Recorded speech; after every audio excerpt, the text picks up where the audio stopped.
But first, video fashion pays homage to a fashion giant. The unrivaled illustrator and trendsetter, Antonio Lopez.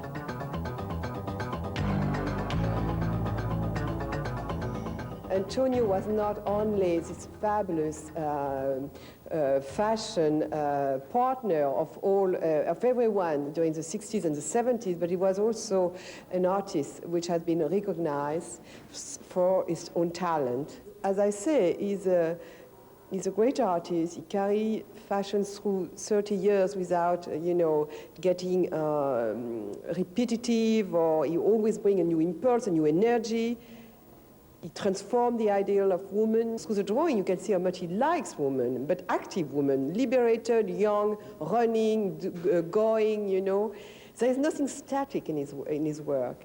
So you can look at Antonio's through many different sides, and you find in him great depth and understanding of our last 30 years through style and fashion. And there's something also else which interests me a lot. Antonio, since he was at FIT at school, worked with his friend Juan Ramos. All their lives, they were together. Antonio was the one doing the drawings, the actual hand, but on the other hand, all those ideas, to get a spirit and to experiment came from Juan Ramos. People always thought that I was Antonio's business partner, but I'm the worst at business. Both of us. Between both of us, we used to make the business happen, but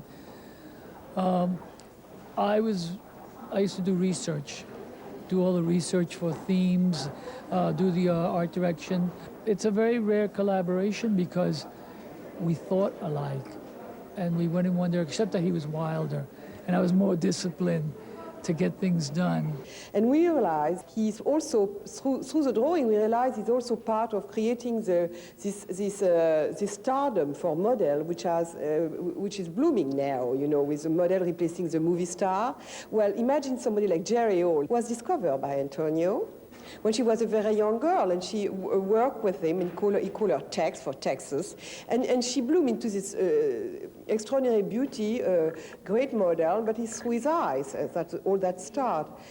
He worked a lot with the famous Pat Cleveland, which has been like some sort of an icon of a model, today, and Paloma Picasso was his muse, for a long time. He always said that his feminine ideal is Paloma Picasso.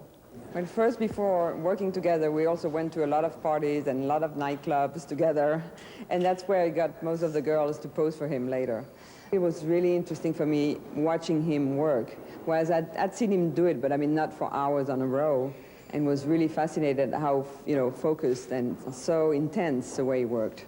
What Antonio was doing was not just showing what the fashion was, but by putting in a certain environment, made it even more readable. You can see that as the styles evolve, the fashion is evolving, and he is, it's really a communication between what he was pushing in his designs was actually happening also in fashion, and sometimes he made fashion happen by designing the way he did.